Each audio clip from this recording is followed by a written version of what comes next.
Selamat datang ke perbincangan kita. Hari ini, kita akan sambung lagi menyelami satu topik yang sangat penting dalam kurikulum sejarah tingkatan 5.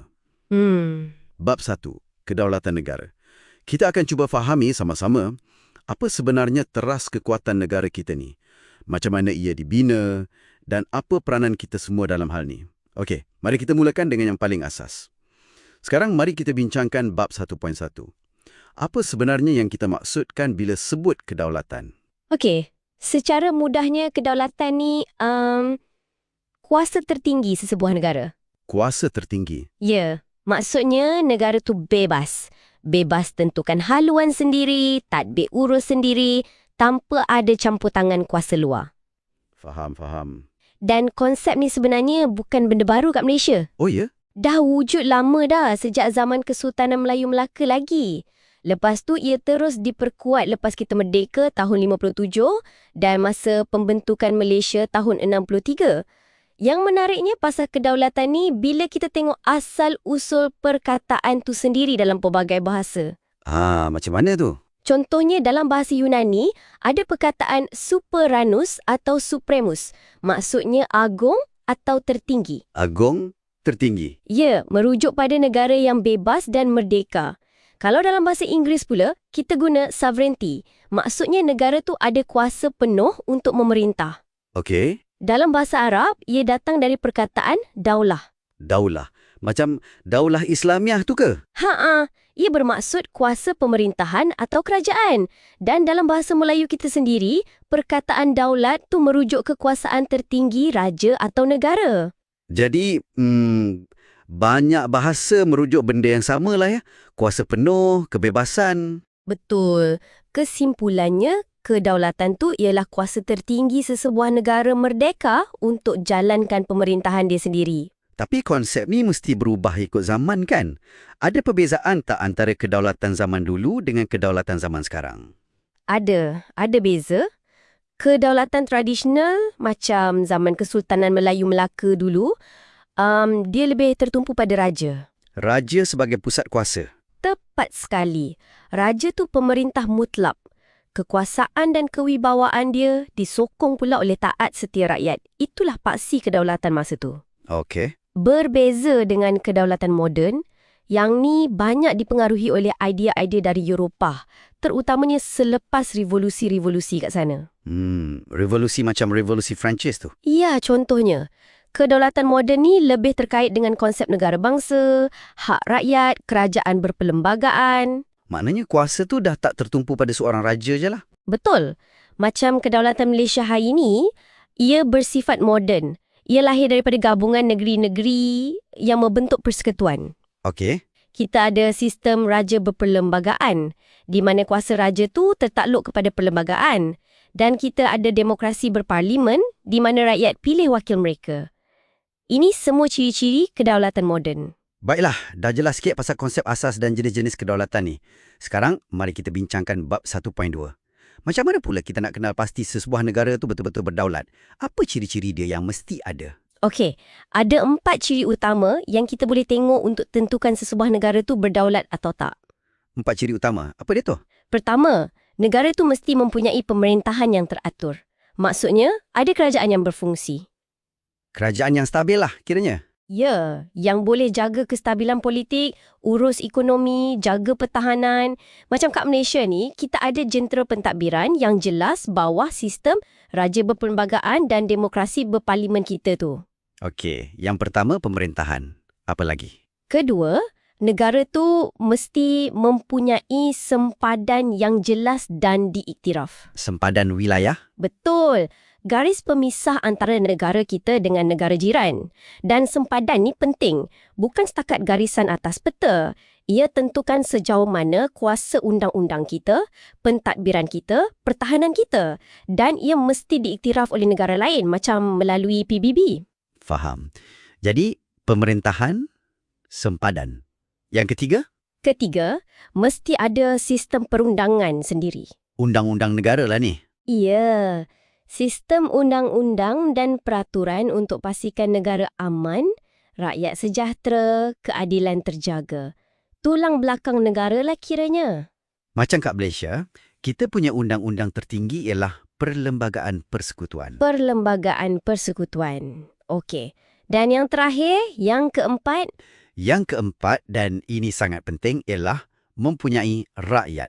rakyat. Maksudnya penduduk. Ya, penduduk yang tinggal dalam negara tu terikat dengan undang-undang negara tu dan membentuk identiti negara tu.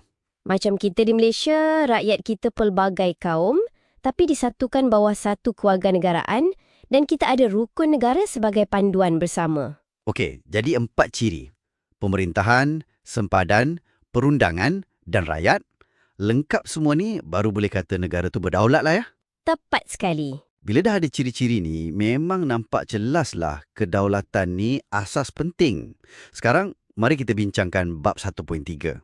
Boleh terangkan lagi tak, kenapa kedaulatan ni kita anggap sangat-sangat kritikal untuk negara macam Malaysia? Apa kepentingan dia sebenarnya? Kedaulatan ni, dia macam lesen untuk negara kita berfungsi dengan sepenuhnya. Penting sangat. Lesen untuk berfungsi. Ya. Pertama, ia menjamin keberkesanan pentadbiran. Bila kita berdaulat, kita bebas buat dasar sendiri. Tak perlu ikut telunjuk kuasa luar. Kita boleh buat rancang pembangunan, urus negara ikut keperluan kita sendiri. Jadi, kita boleh buat keputusan terbaik untuk negara kita lah. Betul. Ini membawa kepada kepentingan kedua, kemakmuran ekonomi. Kita boleh urus sumber alam kita sendiri, bangunkan ekonomi ikut atuan kita untuk manfaat rakyat kita. Tak adalah orang luar datang ambil kesempatan je kan? Ya, betul tu. Okey, pentadbiran ekonomi ada lagi? Ada. Ketiga, kedaulatan penting untuk kesejahteraan sosial. Kesejahteraan sosial. Macam mana tu? Melalui dasar-dasar yang kerajaan berdaulat boleh buat, kita boleh pupuk perpaduan dalam kalangan rakyat kita yang pelbagai ni. Jaga keharmonian, bina masyarakat yang bersatu padu. Ini penting untuk kestabilan jangka panjang. Memang penting tu, lagi-lagi kat Malaysia ni. Sangat penting. Dan akhir sekali, yang keempat, kedaulatan membolehkan kita menjalin hubungan luar negara secara bermaruah. Maksudnya? Kita boleh berhubung dengan negara lain atas dasar sama taraf, bukan sebagai negara yang tunduk atau bergantung. Kita boleh sertai pertubuhan antarabangsa, tanda tangan perjanjian, jalin kerjasama diplomatik sebagai negara yang merdeka dan dihormati. Ini buka peluang untuk negara kita cemerlang di peringkat dunia. Okey, jadi jelaslah kepentingannya itu untuk tadbir urus yang baik, ekonomi yang makmur, masyarakat yang sejahtera dan juga hubungan antarabangsa yang setara. Sekarang mari kita bincangkan bab 1.4. Memandangkan kedaulatan ni begitu penting macam roh kepada negara kita, tentulah nak mempertahankannya bukan kerja senang dan macam disebut tadi, bukan kerja kerajaan semata-mata kan? Betul tu. Mempertahankan kedaulatan ni tanggungjawab kita bersama. Kolektif. Jadi, macam mana caranya? Apa langkah-langkah yang boleh diambil oleh pemerintah dan juga oleh kita sebagai rakyat? Ada beberapa langkah utama. Pertama sekali, penting untuk mewujudkan kestabilan politik dan kemakmuran ekonomi.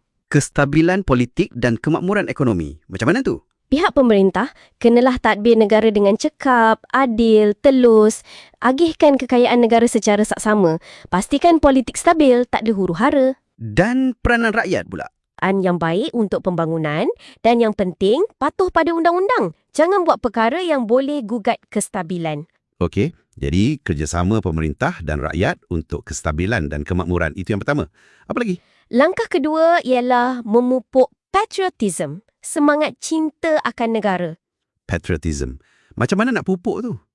Pemerintah boleh main peranan melalui pendidikan sejarah kat sekolah, adakan sambutan hari kebangsaan, kempen kesedaran. Tapi yang lebih penting, ia datang dari hati setiap rakyat. Dari hati maksudnya? Maksudnya, kita kena rasa bangga jadi rakyat Malaysia. Hargai sejarah kita, warisan kita, hormat simbol-simbol negara macam bendera, lagu negaraku. Tunjukkan semangat ni dalam tindakan harian kita. Bersatu padu walaupun berbeza kaum dan agama. Faham. Kena ada rasa sayang pada negara lah. Ya, rasa sayang dan sanggup pertahankan nama baik negara. Itu patriotism. Okey. Yang ketiga? Yang ketiga, mengukuhkan pertahanan negara. Yang ni nampak macam tugas askar je, tapi sebenarnya tak. Oh, bukan tugas tentera je ke? Tentera dan pasukan keselamatan memang barisan hadapan. Pemerintah bertanggungjawab untuk gubal dasar pertahanan yang mantap, sediakan kelengkapan moden untuk angkatan tentera kita. Tapi rakyat pun ada peranan. Peranan rakyat dalam pertahanan? Macam mana tu? Kita kena sentiasa peka dengan isu-isu keselamatan negara. Jangan mudah terpengaruh dengan anasir luar atau propaganda yang nak pecah belahkan kita. Jangan sesekali bekerjasama dengan musuh negara. Dan kalau keadaan memerlukan, kita kena sedia berkorban untuk pertahankan tanah air. Semangat ni penting. Jadi, kerjasama erat antara pemerintah dengan rakyat dalam ketiga-tiga aspek ni, politik, ekonomi, patriotism dan pertahanan, inilah yang akan jadi benteng kuat untuk kedaulatan negara kita ya. Tepat sekali. Ia satu usaha yang berterusan dan memerlukan komitmen semua pihak. Jadi secara ringkasnya, boleh kita katakan kedaulatan ni memang nadi kepada sebuah negara merdeka macam Malaysia. Ia bukan sekadar konsep, tapi merangkumi kuasa tertinggi untuk kita tadbir negara sendiri. Ia ada ciri-ciri yang jelas yang kita dah bincangkan tadi, pemerintahan, sempadan, perundangan, rakyat. Dan ia amatlah penting untuk kemajuan negara kita dari segi pentadbiran, ekonomi, sosial dan hubungan luar. Paling penting, ia memerlukan komitmen jitu daripada pemerintah dan setiap seorang daripada kita, warga negara Malaysia, untuk terus dipertahankan. Betul tu. Terima kasih atas perkongsian yang sangat mendalam tadi. Banyak yang kita belajar hari ini. Jumpa lagi dalam episod seterusnya. Selamat kembali semua. Hari ini, kita nak selami satu topik yang sangat asas bagi Malaysia, iaitu Bab 2, Perlembagaan Persekutuan. Ini bukan sekadar himpunan undang-undang tertinggi negara, tapi ia sebenarnya tapak asas negara kita. Yang menariknya, ia gabungkan warisan tradisi kita dengan struktur moden. Jadi, mari kita mulakan penerokaan kita tentang dokumen penting ni. Sekarang, mari kita bincangkan bab 2.1. Latar belakang sejarah Perlembagaan Persekutuan. Kita akan tengok macam mana asas perlembagaan kita ni dah mula terbentuk lama sebelum zaman British lagi kan? Ya, betul tu. Sebenarnya kalau kita lihat akarnya, ia datang daripada nilai-nilai tradisi Kesultanan Melayu. Sebelum British datang dan campur tangan, negeri-negeri Melayu ni dah pun ada undang-undang dan adat istiadat sendiri sebagai panduan pemerintahan. Oh, jadi dah ada sistem lah masa tu. Macam mana rupanya? Memang dah ada. Contoh yang paling terkenal, kita ada Hukum Kanun Melaka dan juga Undang-Undang Laut Melaka. Itu untuk Melaka. Tapi bukan itu je. Ada juga undang-undang bertulis lain di negeri-negeri macam Pahang, Kedah, Johor. Malah ada Undang-Undang 99 Perak. Dalam sistem ni, raja adalah pemerintah yang berdaulat. Jadi, undang-undang dan adat inilah yang jadi teras, jadi panduan untuk raja memerintah dan rakyat patuh. Faham. Jadi, ada kerangka undang-undang tempatan yang berasaskan tradisi Melayu. Lepas tu bila British datang, mereka bawa sistem mereka pula. Macam mana tu? Ya, betul. Bila British masuk, terutamanya di negeri-negeri selat macam Pulau Pinang, Melaka, Singapura, mereka mula perkenalkan sistem perundangan Inggeris. Ini dibuat melalui apa yang dipanggil Piagam Keadilan atau Charter of Justice, yang pertama sekali diperkenalkan di Pulau Pinang tahun 1807. Charter of Justice.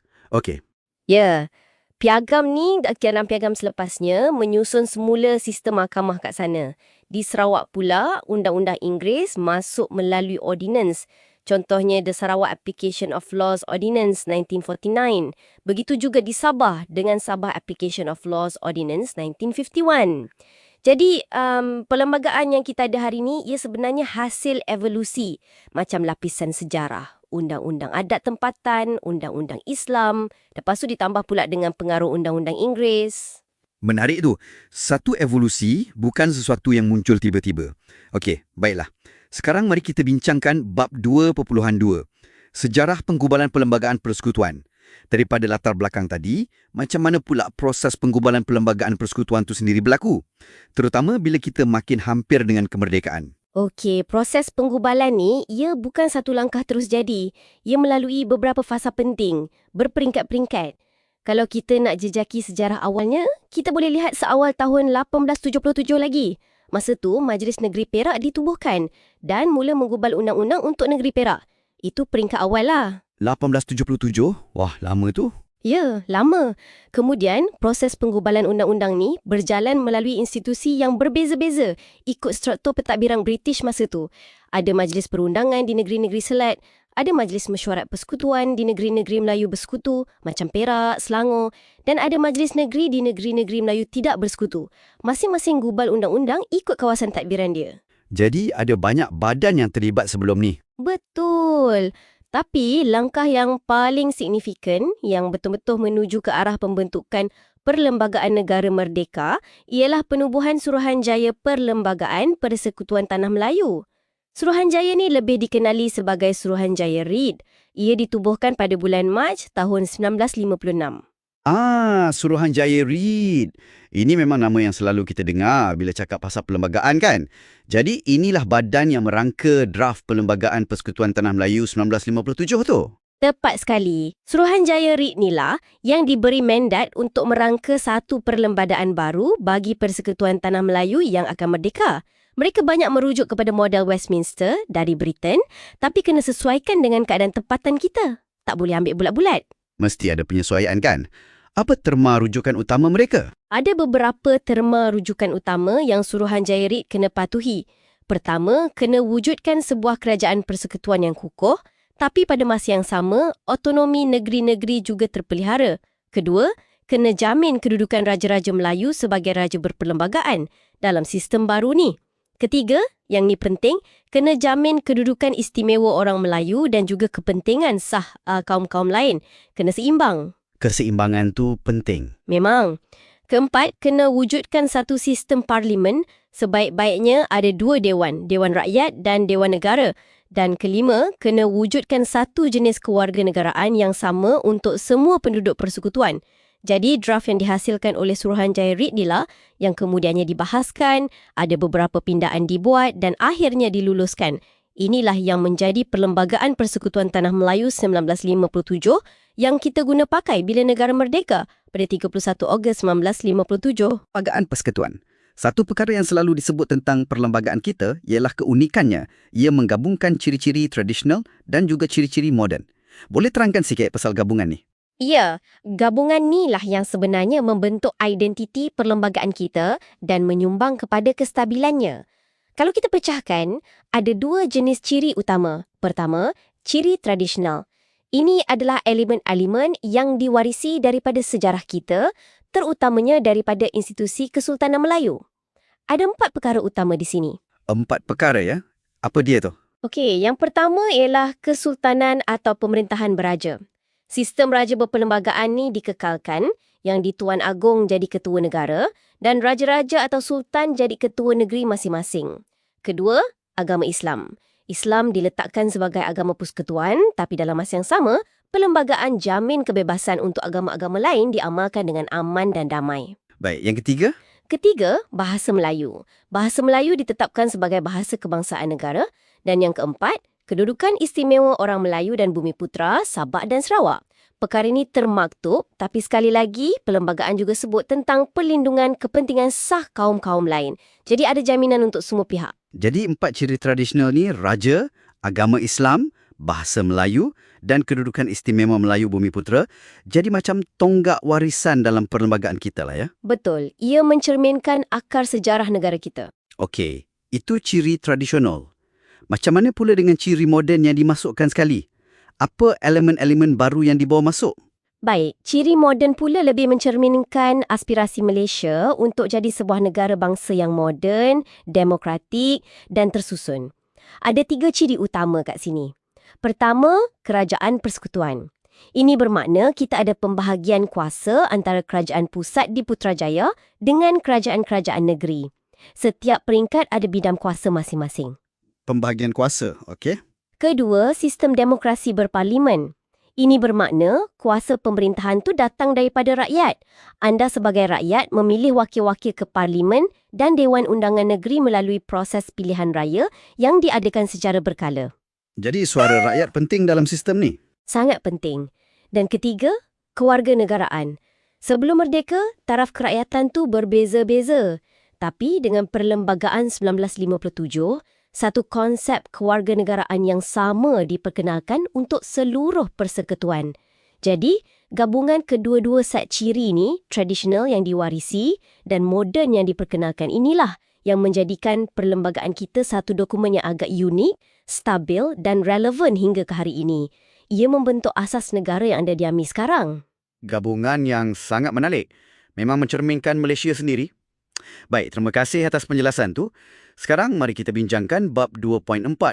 Pindahan Perlembagaan Persekutuan 1963 dan 1965. Tadi kita dah sebut, perlembagaan ni berevolusi. Pindahan-pindahan ni menunjukkan sifat dinamik itu kan. Kenapa pindahan tahun 1963 dan 1965 ni perlu dibuat? Terutamanya 1963. Ya, perlembagaan memang bukan dokumen yang beku. Ia perlu disesuaikan dengan perubahan zaman dan keperluan negara. Pindaan tahun 1963 tu, ia sangat-sangat penting. Boleh dikatakan antara pindaan terbesar dalam sejarah perlembagaan kita. Kenapa ia begitu penting? Sebab utama ialah pembentukan Malaysia pada 16 September 1963. Perlembagaan Persekutuan Tanah Melayu 1957 tu asalnya digubal untuk 11 buah negeri di Semenanjung saja. Bila Sabah, Sarawak dan juga Singapura pada masa itulah sebelum keluar tahun 1965 bersetuju untuk bergabung membentuk Malaysia, perlembagaan sedia ada tu kenalah dipindah secara besar-besaran. Logiklah tu. Kena sesuaikan untuk negeri-negeri baru masuk. Betul. Kena sesuaikan untuk menerima masuk negeri-negeri baru ni, kena ambil kira struktur pentadbiran, keperluan khusus dan jaminan-jaminan yang dipersetujui untuk mereka. Jadi banyak fasal baru ditambah atau fasal lama diubah suai. Apakah antara perubahan-perubahan utama yang dibuat dalam pindaan 1963 ni? Boleh bagi contoh? Boleh. Antara perubahan yang paling ketara ialah berkaitan dengan struktur Mahkamah Atasan Negara. Sebelum tu, kita ada sistem mahkamah rayuan. Dengan pindaan 1963, Mahkamah Persekutuan diwujudkan sebagai mahkamah tertinggi yang baru untuk seluruh Malaysia. Di bawah Mahkamah Persekutuan, 3 mahkamah tinggi yang setaraf kuasanya diwujudkan. 1 untuk Melaya, Semenanjung, 1 untuk Singapura, tapi ini hanya sampai 1965 bila Singapura keluar, dan 1 lagi untuk Borneo yang meliputi Sabah dan Sarawak. Mahkamah Tinggi Borneo ni kemudiannya dikenali sebagai Mahkamah Tinggi Sabah dan Sarawak. Jadi, penstrukturan semula badan kehakiman yang besar. Ya, memang besar. Selain tu, satu lagi contoh penting, jawatan yang di Pertua Negeri diwujudkan khas untuk Sabah dan Sarawak. Sebab kedua-dua negeri ni tak ada sultan atau raja sebagai ketua negeri. Jadi, yang di Pertua Negeri dilantik sebagai ketua negeri. Pindaan 1963 dan juga 1965 bila Singapura keluar, ni jelas menunjukkan sifat fleksibel perlembagaan kita. Ia boleh dan perlu dipindah untuk menyesuaikan diri dengan realiti dan keperluan semasa negara, macam peristiwa besar pembentukan Malaysia tu. Jelas sekali lah daripada perbincangan kita ni, Perlembagaan Persekutuan ni memang tonggak utama negara kita, Malaysia. Ia bukan sekadar satu dokumen undang-undang yang panjang, tapi ia adalah cerminan sejarah kita, adunan unik nilai tradisi dan aspirasi moden, dan satu dokumen yang hidup, yang terus berkembang melalui pindaan bila perlu. Sememangnya, ia adalah panduan tertinggi yang kita ada untuk memastikan kestabilan politik, keharmonian masyarakat dan juga untuk melindungi hak-hak asasi setiap warga negara. Kedaulatan undang-undang yang berpaksi pada perlembagaan inilah yang menjadi asas untuk kita terus membina negara bangsa Malaysia yang maju dan bersatu padu.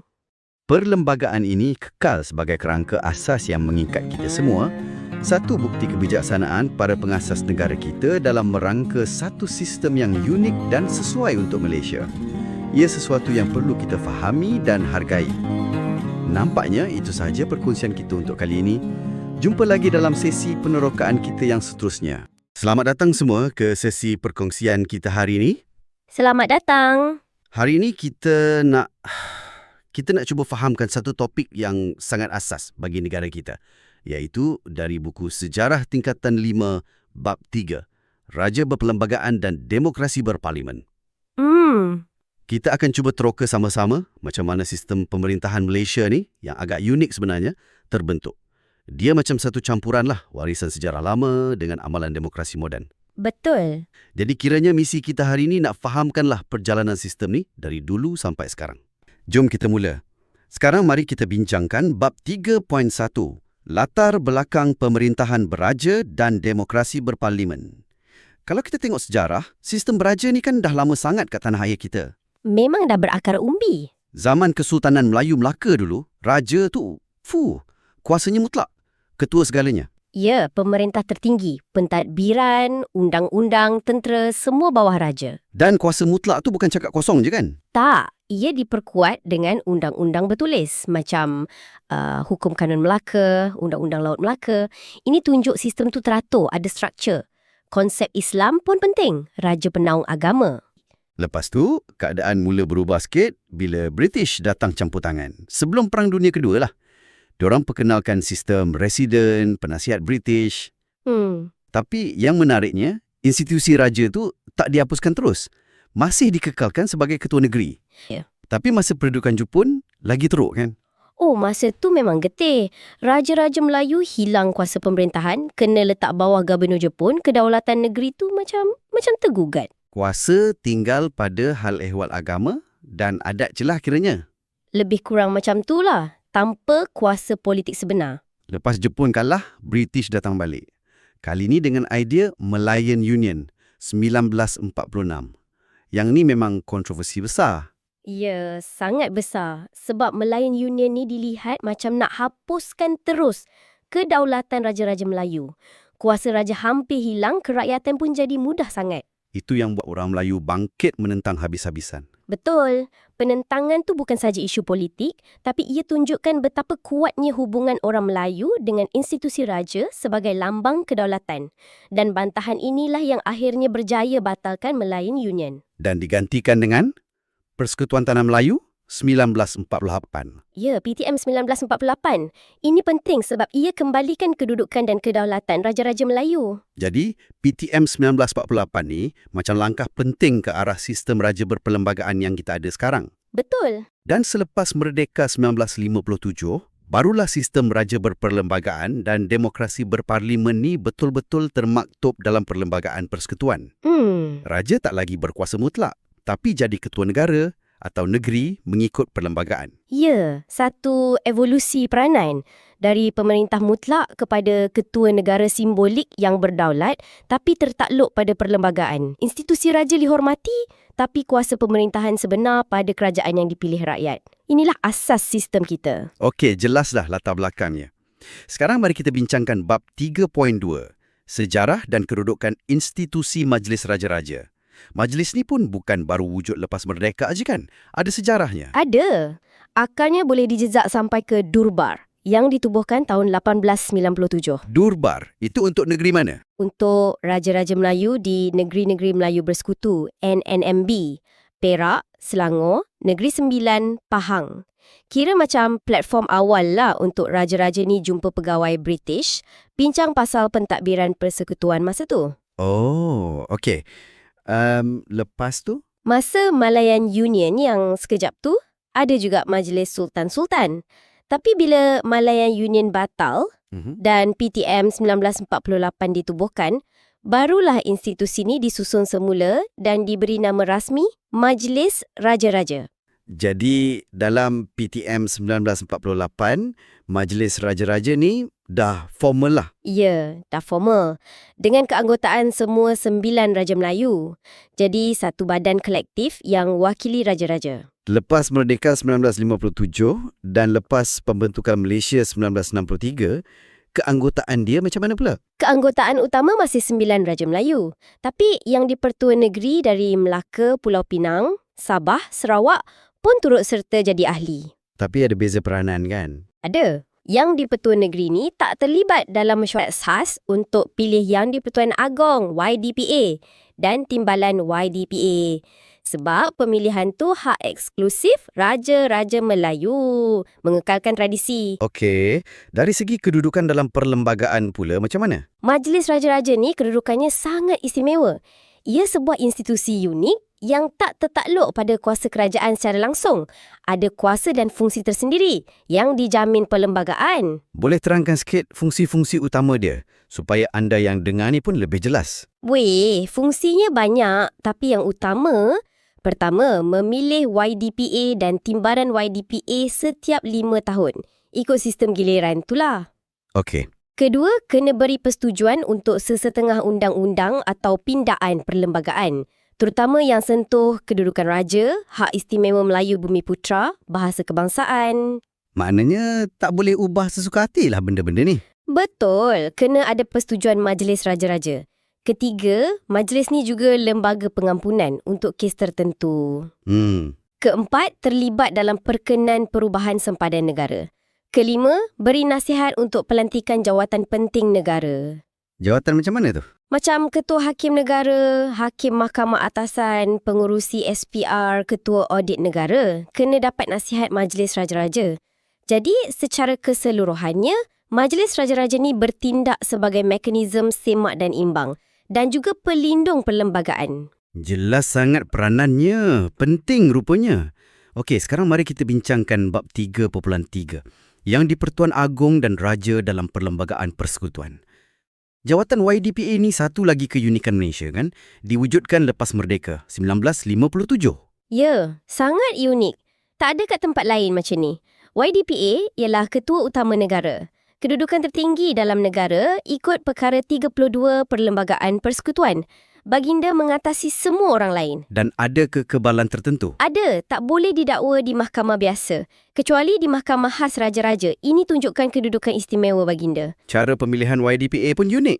Sistem giliran kan? Betul. Dipilih secara bergilir setiap 5 tahun oleh Majlis Raja-Raja dalam kalangan 9 Raja Melayu negeri beraja tu. Perlis, Kedah, Perak, Selangor, Negeri Sembilan, Johor, Pahang, Terengganu, Kelantan. Ya. Sistem giliran ni pastikan setiap negeri beraja ada peluang pegang jawatan tertinggi negara. Semangat perkongsian lah.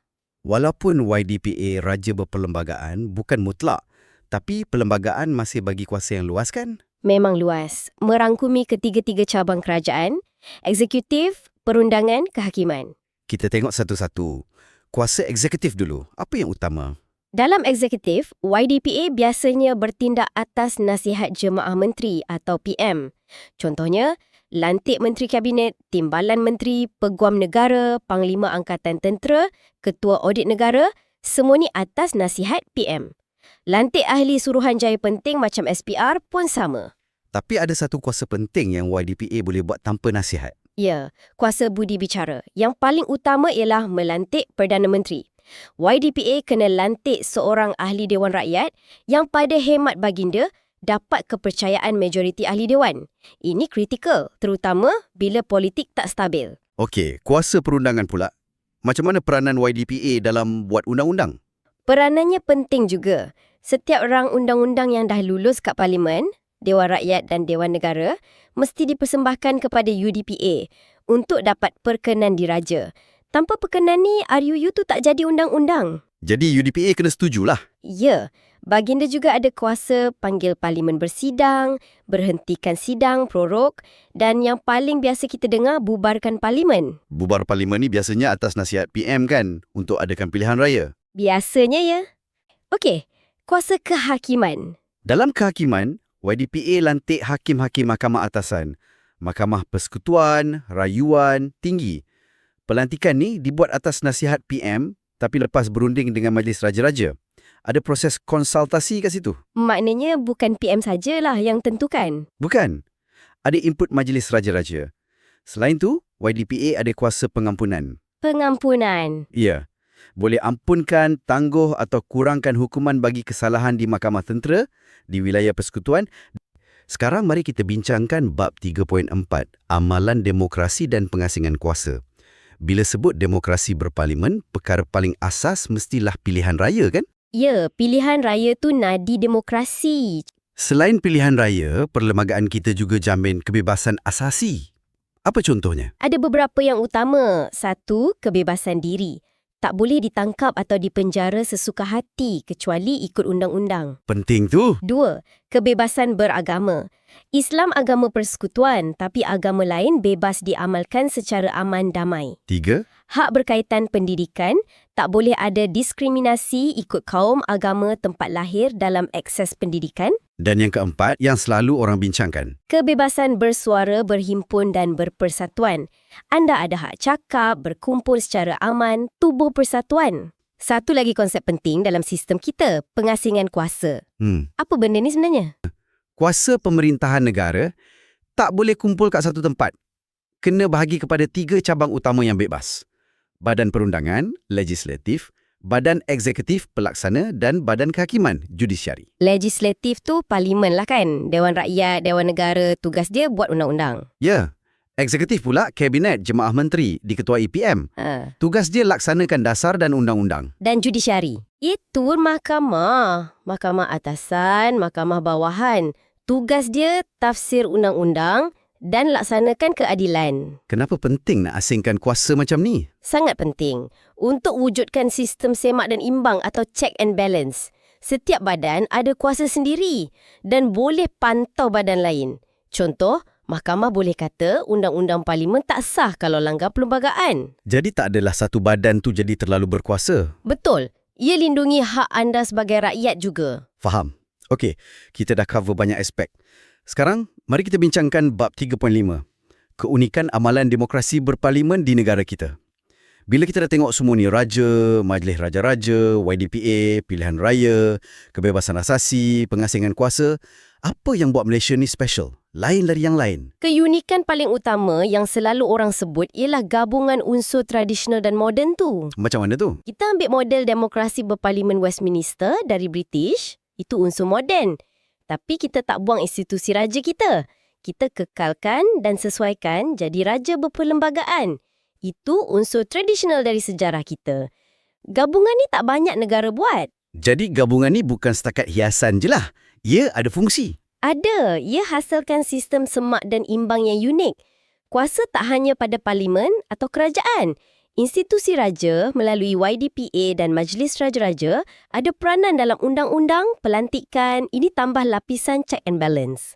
Satu lagi keunikan kuasa budi bicara raja yang kita sebut tadi. Ya, walaupun terhad, kuasa ni beri peranan istimewa pada YDPR Raja dalam situasi kritikal, macam lantik PM atau pertimbang pembubaran parlimen.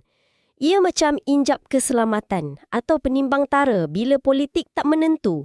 Beri ruang untuk raja main peranan, stabilkan keadaan, ikut perlembagaan. Okey.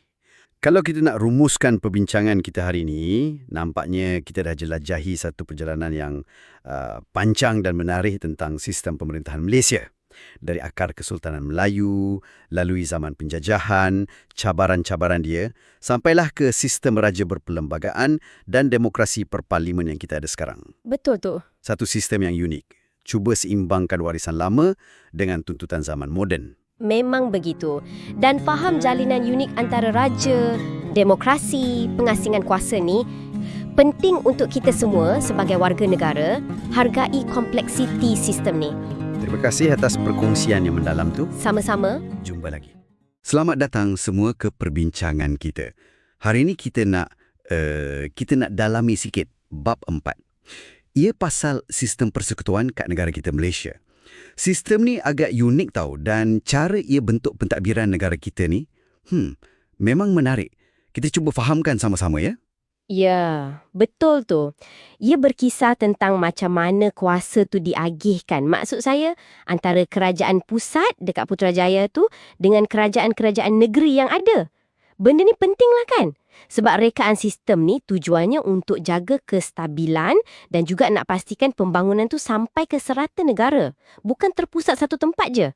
Jadi jom kita tengok sikit sejarah dia, macam mana ia bermula dan macam mana ia berfungsi sekarang ni. Baiklah, bunyi macam kompleks tapi penting. Sekarang mari kita bincangkan bab 4.1.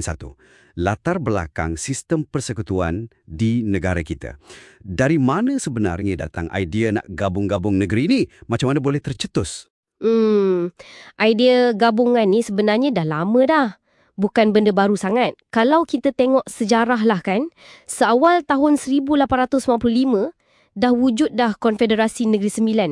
Itu contoh awal. Oh, 1855. Lama tu. Ya. Lepas tu ada langkah yang lebih besar sikit, tahun 1896. Masa itulah tertubuhnya Negeri-Negeri Melayu Bersekutu atau NNNB. Ia melibatkan Perak, Selangor, Negeri Sembilan dan Pahang. Mereka ni bergabung bawah satu pentadbiran pusat yang masa tu dikawal oleh British lah. Pusatnya di Kuala Lumpur. Ini boleh kata macam langkah awal lah ke arah satu entiti politik yang lebih besar dan bersepadu. Jadi kiranya proses ni makan masa lah ya. Berperingkat-peringkat. Lepas NNMB tu, apa lagi peristiwa penting yang bawa kita ke sistem persekutuan macam hari ni? Ada lagi kan? Ada beberapa lagi. Selepas NNMB, British cuba selaraskan lagi pentadbiran. Jadi ditubuhkan Majlis Mesyuarat Persekutuan pada tahun 1927. Okey. Kemudian kita lompat sikit ke tahun 1946. Masa tu ada Malayan Union. Yang ini memang kontroversi besar lah masa tu. Ramai orang Melayu tentang. Yang Malayan Union tu memang selalu disebut dalam buku sejarah. Sebab apa dia kontroversi sangat? Sebab utama dia hapuskan kedaulatan Raja-Raja Melayu dan hak istimewa orang Melayu. Macam nak jadikan tanah Melayu ni koloni terus. Tapi penentangan hebat dari orang Melayu masa tu yang dipimpin oleh Datuk On Jaafar dan UMNO berjaya gagalkan Malayan Union. Jadi penentangan itulah yang bawa kepada... Ya, penentangan itulah yang akhirnya membawa kepada pembentukan Persekutuan Tanah Melayu 1948. Ini satu kompromi yang sangat penting. Ia satukan 9 negeri Melayu dan 2 negeri Selat iaitu Pulau Pinang dan Melaka. Yang penting PTM 1948 ni kembalikan kedudukan Raja-Raja Melayu dan ada pembahagian kuasa antara pusat dan negeri. Jadi Persekutuan Tanah Melayu 1948 tu kira macam acuan awal lah ya untuk sistem kita sekarang. Dan kemuncak dia, tentu sekali merdeka kan? Betul. Kemuncaknya bila Persekutuan Tanah Melayu capai kemerdekaan pada tahun 1957. Masa inilah kita dapat satu kerajaan pusat yang agak kuat, tapi dalam masa sama kita amalkan sistem raja berperlembagaan. Ketua negara ialah Yang di-Pertuan Agong dan akhirnya langkah terakhir dalam evolusi ni ialah pembentukan Malaysia pada 16 September 1963. Yang ni menyatukan Persekutuan Tanah Melayu dengan Singapura, Sabah dan Sarawak. Walaupun Singapura kemudiannya keluar tahun 1965. Ya, betul. Singapura keluar pada 1965, tapi Sabah dan Sarawak kekal dalam persekutuan. Jadi, kalau anda tengok, sistem persekutuan kita hari ini adalah hasil satu perjalanan sejarah yang panjang, penuh dengan rundingan, kompromi dan penyesuaian. Bukan terjadi sekelip mata. Faham. Memang satu evolusi yang menarik. Sekarang mari kita bincangkan bab 4.2, kuasa kerajaan persekutuan dan kerajaan negeri. Okey, dah ada persekutuan, dah ada negeri. Macam mana sebenarnya kuasa tu dibahagi-bahagikan? Siapa buat apa?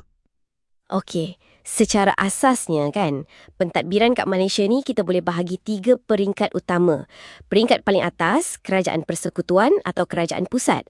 Lepas tu, peringkat kedua, kerajaan negeri. Dan peringkat paling bawah, paling dekat dengan rakyat ialah kerajaan tempatan atau PBT. Pihak berkuasa tempatan tu kan, macam Majlis Bandaraya, Majlis Perbandaran. Betul tu.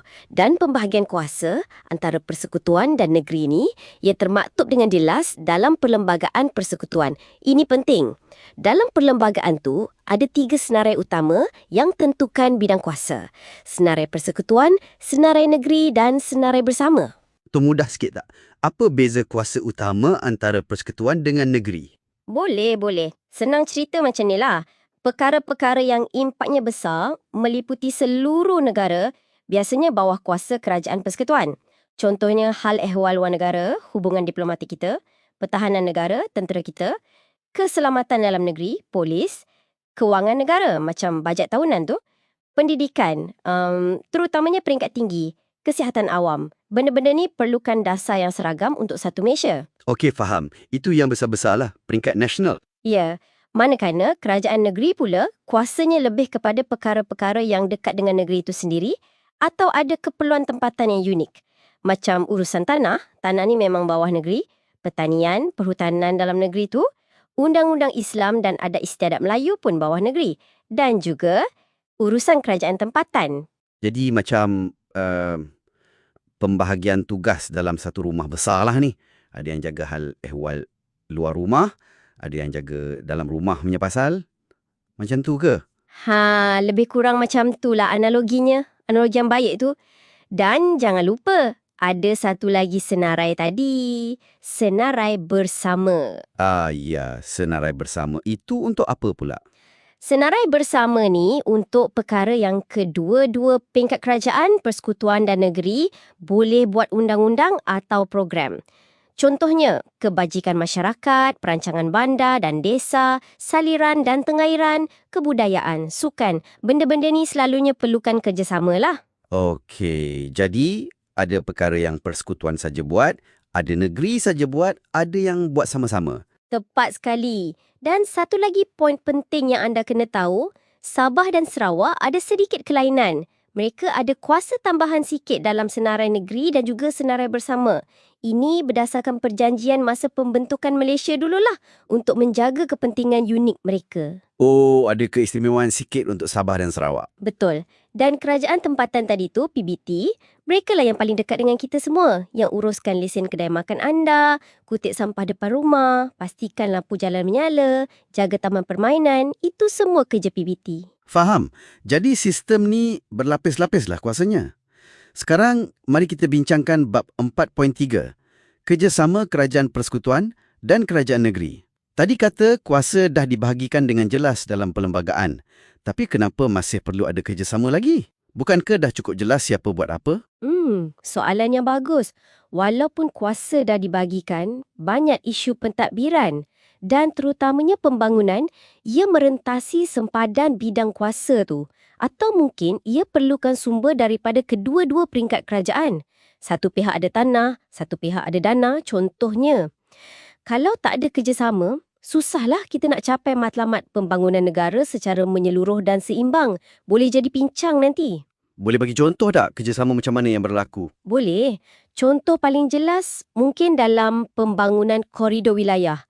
Pernah dengar Iskandar Malaysia kat Johor atau NCER kat Utara Semenanjung, ECER kat Pantai Timur, SCORE kat Sarawak, SDC kat Sabah. Ya. Selalu dengar nama-nama tu. Projek besar kan ni? Betul. Ini semua projek mega untuk rancakkan ekonomi wilayah tertentu. Projek macam ni mustahil jalan kalau tak ada kerjasama erat. Kerajaan negeri sediakan tanah, mudahkan kelulusan. Kerajaan persekutuan pula bawa masuk pelaburan, sediakan dana infrastruktur besar, buat dasar sokongan. Kena seiring. Okey. Itu contoh untuk ekonomi. Ada contoh kerjasama dalam bidang lain selain ekonomi? Banyak lagi. Contoh lain dalam pemeliharaan khazanah negara kita. Macam Taman Negara Pahang, Kelantan, Terengganu tu. Atau taman-taman laut kita yang cantik tu. Pengurusan kawasan lindungan macam ni perlukan kerjasama persekutuan melalui perhilitan atau jabatan laut dan kerajaan negeri sebab ia dalam kawasan negeri. Termasuk melindungi haiwan dan tumbuhan terancam. Macam bunga Rafflesia tu? Tepat sekali. Melindungi biodiversiti negara kita ni tanggungjawab bersama. Sama juga macam tapak warisan dunia UNESCO kita. Contohnya Taman Negara Gunung Mulu di Sarawak atau Taman Kinabalu di Sabah. Pengurusannya kompleks, perlukan kerjasama. Betul juga. Lagi, mungkin dalam hal yang lebih dekat dengan rakyat biasa? Ada. Contohnya penyediaan perumahan rakyat. Sejak lepas merdeka lagi, kerajaan dah ada usaha sediakan rumah mampu milik. Dulu ada rumah kos rendah. Sekarang ada program macam PPR, Program Perumahan Rakyat atau PR1MI. Selalunya, kerajaan negeri bantu sediakan tanah yang sesuai. Kerajaan persekutuan pula bagi dana pembinaan atau subsidi. Tujuannya sama, bantu rakyat, terutamanya golongan B40 dan M40 untuk ada rumah sendiri. Itu memang pentinglah kerjasama untuk rumah rakyat. Satu lagi contoh kerjasama kritikal ialah dalam menjamin keselamatan dan kedaulatan negara. Contoh terbaik mungkin ESSOM atau Kawasan Keselamatan Khas Pantai Timur Sabah. ESSOM. Untuk tangani isu pencerobohan kat Sabah tu kan? Betul. ESSOM ni melibatkan kerjasama sangat rapat antara agensi keselamatan persekutuan macam ETM, PDRM, APMM dengan Kerajaan Negeri Sabah dan agensi-agensinya. Ini tunjukkan betapa pentingnya kerjasama pusat negeri untuk isu keselamatan negara. Jelaslah sekarang, kerjasama tu memang tunjang penting dalam sistem persekutuan ni. Bukan sekadar pembahagian kuasa atas kertas saja. Sekarang, Mari kita bincangkan bab 4.4. Faktor yang mengukuhkan sistem persekutuan. Dah berjalan sekian lama sistem ni, apa sebenarnya yang buat ia bertahan dan kukuh sampai sekarang? Apa gam dia? Ada beberapa faktor lah. Tapi dua yang paling utama disebut dalam perlembagaan sendiri. Yang pertama dan paling asas ialah keluhuran perlembagaan. Keluhuran perlembagaan. Maksudnya, perlembagaan persekutuan tu adalah undang-undang yang paling tinggi kat Malaysia ni. Supreme Law of the Land. Semua undang-undang lain sama ada dibuat oleh Parlimen Persekutuan atau Dewan Undangan Negeri dan tak boleh bercanggah dengan perlembagaan. Ia macam buku peraturan utama yang semua pihak, kerajaan persekutuan, kerajaan negeri, malah kita sebagai rakyat kena patuh. Jadi perlembagaan tu macam pengadil lah ya. Kalau ada apa-apa pertikaian pasal kuasa ke hak ke, rujuk balik pada perlembagaan. Tepat sekali. Perlembagaan dah gariskan dengan jelas sempadan kuasa persekutuan dan negeri. Ia juga jamin hak-hak kerajaan negeri dan hak asasi rakyat. Kalau ada apa-apa percanggahan atau pertikaian, Mahkamah Persekutuanlah yang akan tafsirkan perlembagaan dan buat keputusan muktamad. Ini memastikan sistem berjalan ikut landasan. Okey, itu faktor pertama, keluhuran perlembagaan. Apa faktor kedua yang penting? Faktor kedua ialah penyelarasan antara kerajaan persekutuan dan kerajaan negeri. Maksudnya, kita ada mekanisme atau platform rasmi yang diwujudkan khas untuk kedua-dua peringkat kerajaan ni duduk semeja, berbincang dan selaraskan dasar dan tindakan. Oh, ada majlis-majlis khas macam tu? Ya, ada. Contohnya Majlis Kewangan Negara. Tugas utama dia bincang pasal agihan hasil cukai antara persekutuan dan negeri, pemberian geran dari pusat ke negeri dan pinjaman. Jadi hal duit lah ni, penting tu. Sangat penting. Selain tu, ada Majlis Tanah Negara yang ni untuk selaraskan dasar-dasar berkaitan tanah antara semua negeri supaya lebih seragam ikut kerangka perlembagaan. Ada juga Majlis Negara bagi kerajaan tempatan untuk selaraskan hal ehwal PBT seluruh negara. Jadi majlis-majlis ni lah tempat mereka berbincang dan selesaikan apa-apa isu secara harmoni. Betul, ia platform penting untuk wujudkan hubungan kerja yang baik, elakkan konflik tak perlu dan pastikan dasar-dasar negara dapat dilaksanakan dengan lancar di semua peringkat. Jadi nak simpulkan sikit lah kan, sistem persekutuan kat Malaysia ni, ia satu sistem yang dinamik. Ia dibentuk oleh perjalanan sejarah kita yang unik dan ia terus-menerus disesuaikan dari masa ke semasa, terutamanya melalui perlembagaan dan semangat kerjasama tu. Tujuannya tetap sama, nak cari keseimbangan kuasa antara pusat dan negeri. Keseimbangan ni penting untuk apa? Untuk capai kestabilan politik, untuk pastikan pembangunan ekonomi tu adil dan saksama, dan paling utama, untuk kesejahteraan semua rakyat Malaysia, tak kira kat negeri mana anda berada. Pembahagian kuasa yang jelas ditambah dengan mekanisme kerjasama yang mantap, inilah yang jadi tunjang kekuatan sistem kita. Terima kasih banyak atas penjelasan yang sangat mendalam dan jelas tu. Jumpa lagi dalam perbincangan kita yang seterusnya. Selamat datang semua ke perkongsian kita. Hari ini kita nak dalami satu topik yang sangat penting dalam sejarah negara kita, Betul tu. iaitu bab 5 mengenai pembentukan Malaysia. Kita akan tengok idea asalnya, macam mana orang terima, apa langkah yang diambil dan cabaran-cabaran yang ada masa tu. Ya, satu proses yang agak panjang dan menarik sebenarnya. Jom kita mulakan. Sekarang mari kita bincangkan bab 5.1. Okey, jadi konsep gagasan Malaysia ni. Boleh terangkan sikit asasnya macam mana? Boleh. Ia sebenarnya satu idea, satu gagasan besar lah yang dicetuskan oleh Tunku Abdul Rahman Putra Al-Haj. Tunku sendiri ya? Ya, Tunku. Tujuannya masa tu nak gabungkan Persekutuan Tanah Melayu yang dah merdeka dah masa tu dengan wilayah jiran yang masih bawah British. Wilayah mana tu? Singapura, Sarawak, Sabah dan pada mulanya Brunei pun ada dalam perancangan awal. Oh, Brunei pun. Matlamatnya bukan setakat nak tubuh negara baru je, tapi lebih kepada nak percepatkan kemerdekaan wilayah-wilayah ni. Sarawak, Sabah, Singapura tu semua belum merdeka lagi kan? Betul, betul. Jadi gabung dalam satu persekutuan yang lebih besar, lebih stabil dalam Commonwealth dan juga ada faktor nak bendung pengaruh luar lah masa tu. Kalau tengok peta 1963 tu, jelas nampak gabungan akhir dia. Persekutuan Tanah Melayu, Singapura, Sarawak dan Sabah. Okey, faham. Itu konsep asas dia. Sekarang mari kita bincangkan bab 5.2. Kenapa idea ni jadi begitu penting masa tu? Apa rasional dia? Sebab-sebab utama dia? Ada beberapa sebab utama atau rasional kenapa gagasan ni timbul masa tu. Boleh dikatakan ada 4 faktor besar lah. 4 ya? Okey. Pertama, dan mungkin yang paling mendesak, ialah isu keselamatan. Keselamatan? Macam mana tu? Ancaman komunis. Masa tu memang agak serius, terutamanya pengaruh komunis di Singapura dan juga ada anasir-anasir komunis yang bergerak secara sulit di Sarawak. Jadi gabung tu cara nak kawal lah ya? Betul. Dilihat sebagai cara nak sekat pengaruh komunis daripada terus merebak atau jadi lebih kuat. Itu satu. Yang kedua, ini agak strategik sikit. Keseimbangan komposisi penduduk. Keseimbangan penduduk? Maksudnya? Macam ni.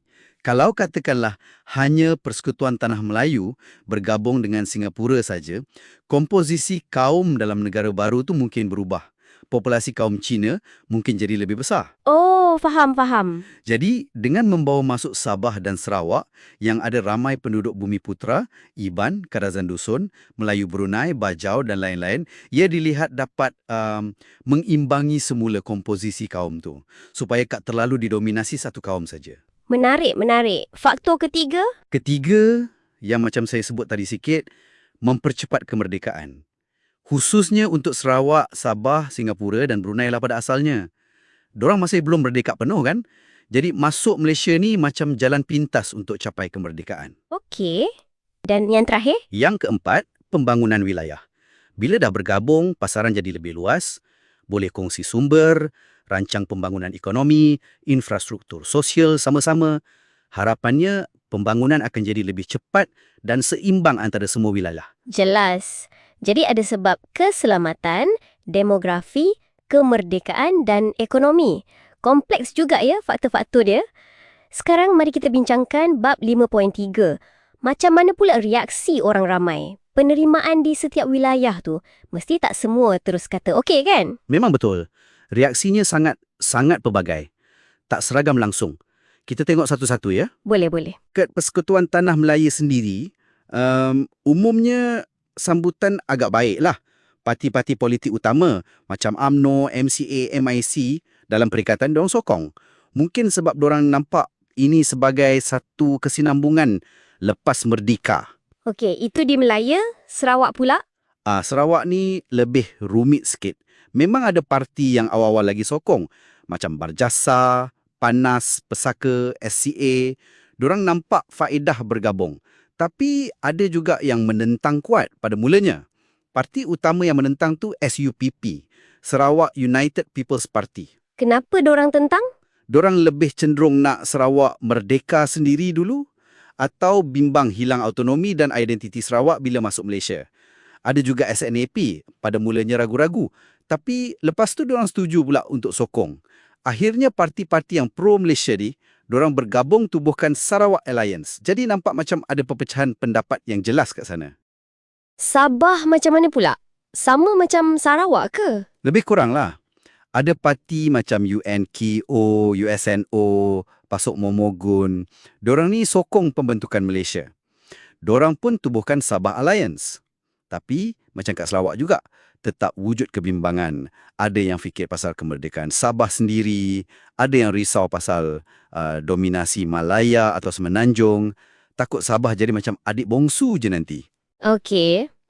Kalau Singapura, kan isu komunis kuat kat sana? Ya, di Singapura, PAP bawah Lee Kuan Yew memang penyokong kuat gagasan ni. Dorang nampak ini cara terbaik nak jamin keselamatan Singapura daripada ancaman komunis dan juga buka peluang ekonomi yang lebih besar melalui pasaran bersama. Tapi mesti ada yang tak setuju juga kan? Ada parti pembangkang utama masa tu, Barisan Sosialis. Dorang ni menentang keras. Anggap Malaysia ni macam satu bentuk penjajahan baru oleh Malaya atau neokolonialism. Jadi kat Singapura pun ada pertempuran pendapat yang hebat. Okey, satu lagi Brunei. Tadi kata masuk dalam rancangan awal. Brunei ni kes special sikit. Sultan Omar Ali Saifuddin pada mulanya baginda macam berminat juga. Tapi Parti Rakyat Brunei, PRB, bawah pimpinan AM Azhari, dorang tentang habis-habisan. Kenapa PRB tentang? Azhari ni ada idea dia sendiri. Dia nak tubuhkan satu gabungan negeri-negeri Borneo Utara, Sarawak, Sabah dan Brunei bawah pimpinan Sultan Brunei. Dia tak nak masuk Malaysia. Selain tu, ada isu pasal kekayaan hasil minyak Brunei, takut nanti kena kongsi banyak sangat. Akhirnya, lepas ada pemberontakan Brunei oleh PRB yang gagal tu dan rundingan tak capai kata sepakat pasal syarat kewangan dan kedudukan Sultan, Brunei putuskan untuk tak jadi sertai Malaysia. Memang rincang betul reaksi kat mana-mana ya. Sekarang mari kita bincangkan bab 5.4. Dengan reaksi yang macam tu sekali, banyak perbezaan pandangan. Macam mana langkah-langkah diambil untuk realisasikan juga gagasan Malaysia ni? Prosesnya memang kena buat berhati-hati dan tersusun. Ada beberapa langkah penting yang diambil. Apa langkah pertamanya? Mula-mula lepas Tunku umumkan cadangan tu secara rasmi, Tunku sendiri buat siri lawatan. Penting ni, Julai 1961, dia pergi ke Sarawak dan Sabah, lepas tu ke Brunei. Tujuannya nak jumpa pemimpin tempatan, terangkan sendiri konsep Malaysia ni, jawab keraguan dorang. Okey, lawatan Tunku. Lepas tu? Lepas tu, dorang tubuhkan satu jawatan kuasa khas. Nama dia Jawatan Kuasa Malaysia. JBM ni fungsinya apa? Fungsinya macam platform untuk pemimpin-pemimpin dari semua wilayah terlibat. Tanah Melayu, Singapura, Sabah, Sarawak untuk duduk semeja, bincang bagi pandangan, kumpul maklumat. Dan paling penting, sebarkan penerangan pasal Malaysia ni kepada rakyat kat wilayah masing-masing. Nak bagi semua faham betul-betul lah kiranya. Macam sesi penerangan dan rundingan lah ya? Betul. Kemudian, khusus untuk Singapura, kerajaan Singapura adakan satu referendum pada September 1962. Nak tanya pendapat rakyat Singapura sendiri sama ada setuju atau tak bergabung dengan Malaysia. Hasilnya, majoriti besar rakyat Singapura pilih untuk sertai Malaysia walaupun ada pilihan cara gabungan yang berbeza. Okey, referendum di Singapura. Bagaimana dengan Sabah dan Sarawak? Tak ada referendum ke? Tak ada referendum macam kat Singapura. Tapi dorang guna pendekatan lain. British dan Tanah Melayu setuju tubuhkan satu Suruhanjaya khas, Suruhanjaya Cobalt, Januari 1962. Diketuai Lord Cobalt dari British dengan anggota dari British dan Tanah Melayu. Apa tugas Suruhanjaya Cobalt ni? Tugas utama dorang ialah pergi ke Sarawak dan Sabah, jumpa orang ramai, pemimpin masyarakat, parti politik untuk tinjau pandangan penduduk kat sana pasal cadangan Malaysia ni. Nak tahu dorang setuju ke tak dan kalau setuju, apa syarat-syaratnya? Jadi apa hasil tinjauan diorang? Laporan Suruhanjaya Cobalt ni keluar beberapa bulan lepas tu. Kesimpulan utama dia, lebih kurang 2/3 daripada penduduk Sarawak dan Sabah menyokong gagasan Malaysia. Tapi ada tapi dia. Sokongan tu bersyarat. Dorang nak ada jaminan-jaminan tertentu, terutamanya pasal hak-hak istimewa penduduk pribumi, otonomi dalam beberapa bidang macam imigrasi, bahasa, agama dan perwakilan dalam Parlimen Persekutuan. Syarat-syarat ni penting. Okey, jadi majoriti sokong tapi dengan jaminan. Lepas tu apa jadi? Berdasarkan laporan Cobalt tu, langkah seterusnya ialah menubuhkan Jawatan Kuasa Antara Kerajaan atau JAK, Ogos 1962. Jawatan kuasa ni diwakili oleh Kerajaan British, Tanah Melayu, Sarawak dan Sabah. JAK ni buat apa pula? JAK inilah yang bertanggungjawab untuk merangka perincian perlembagaan Malaysia yang baru tu. Khususnya macam mana nak masukkan semua jaminan dan syarat yang dituntut oleh Sabah dan Sarawak tadi tu ke dalam perlembagaan, nak pastikan hak-hak dorang terpelihara bila masuk Malaysia. Wah, banyak betul jawatan kuasa dan rundingannya. Nampak teliti prosesnya? Sekarang mari kita bincangkan bab 5.5. Semua langkah ni akhirnya membawa kepada satu perjanjian rasmi lah kan? Ya, betul. Kemuncak kepada semua rundingan dan persediaan ni ialah termeterainya Perjanjian Malaysia atau nama rasminya Malaysia Agreement, lebih dikenali sebagai MA63. MA63. Di mana dan bila ia ditandatangani? Ia ditandatangani di London pada 9 Julai 1963. Inilah dokumen undang-undang yang membentuk Malaysia secara rasmi. Yang tanda tangan tu wakil dari Kerajaan British, Persekutuan Tanah Melayu, Singapura, Sarawak dan Sabah. Apa intipati utama perjanjian Malaysia ni, MA63 ni? Intipatinya banyak, tapi yang paling utama, ia menetapkan syarat-syarat kemasukan Sarawak, Sabah dan Singapura ke dalam Persekutuan Malaysia. Ia tetapkan tarikh pembentukan Malaysia pada 31 Ogos 1963, walaupun tarikh ini kemudiannya terpaksa ditunda sikit. Oh, kenapa tunda? Ada bantahan dari Indonesia dan Filipina masa tu, jadi PBB hantar misi tinjauan semula ke Sabah Sarawak. Hasilnya lewat sikit, jadi tarikh pengisytiharan dianjak ke 16 September 1963. Okey, faham. Apa lagi dalam MA63? Ia juga mengiktiraf kedaulatan wilayah-wilayah yang bergabung ni. Lepas tu, ia peruntukkan jumlah kerusi parlimen untuk setiap negeri baru, Singapura, Sarawak, Sabah. Dan yang paling penting mungkin, ia mengiktiraf dan menjamin kedudukan istimewa kaum Bumiputera di Sarawak dan Sabah, setaraf dengan kedudukan istimewa orang Melayu di Semenanjung yang dah termaktub dalam Perlembagaan Persekutuan Tanah Melayu. Ini termasuklah hak tanah adat dan sebagainya. Jadi, MA63 inilah dokumen asas yang jadi rujukan utama pasal hak dan tanggungjawab negeri-negeri dalam Malaysia. Baik, jadi MA63 tu dokumen asasnya. Tapi macam disebut tadi, pembentukan ni bukan semua berjalan lancar kan? Sekarang mari kita bincangkan bab 5.6. Ada tentangan dari luar kan? Konfrontasi tu. Ya, betul. Pembentukan Malaysia ni hadapi tentangan hebat dari dua negara jiran terdekat, Indonesia dan Filipina. Ini cabaran paling besar masa tu. Indonesia kenapa dorang tentang? Presiden Soekarno dari Indonesia masa tu, dia punya pandangan yang sangat negatif terhadap Malaysia. Dia anggap Malaysia ni sebagai satu projek neokolonialisme. New kolonialisme. Maksudnya? Maksudnya, penjajahan bentuk baru. Soekarno percaya yang British sebenarnya masih nak kekalkan pengaruh dan kepentingan dekat rantau ni, cuma melalui cara baru, iaitu melalui pembentukan Malaysia ni. Dia tak percaya ini genuinely kemerdekaan penuh. Jadi, apa tindakan Indonesia? Balai Januari 1963, Indonesia secara rasmi lancarkan dasar konfrontasi terhadap Malaysia. Konfrontasi ni bukan setakat perang mulut atau diplomatik je tau. Oh, ada tindakan lain? Ada. Ia melibatkan tindakan ketenteraan.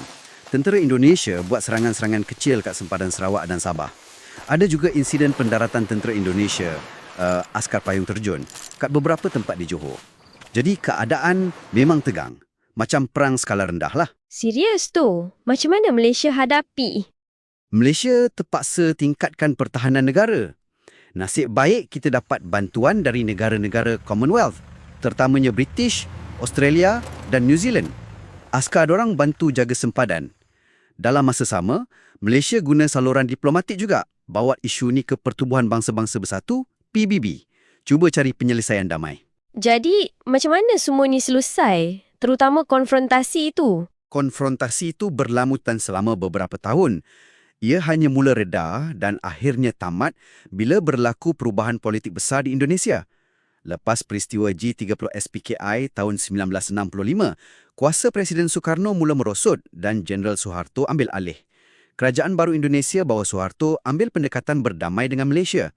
Akhirnya perjanjian damai ditandatangani pada tahun 1966, menamatkan konfrontasi secara rasmi. Jelas sangatlah kan proses nak tubuhkan Malaysia ni memang satu perjalanan yang penuh dengan liku-liku. Daripada nak yakinkan orang dalam negeri sendiri, rundingan yang rumit antara pemimpin, lepas tu nak hadapi pula tentangan hebat dari luar macam konfrontasi tu. Betul.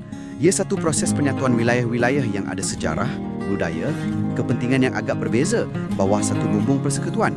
Bukan kerja mudah. Terima kasih atas perkongsian yang mendalam ni. Jumpa lagi dalam perkongsian seterusnya.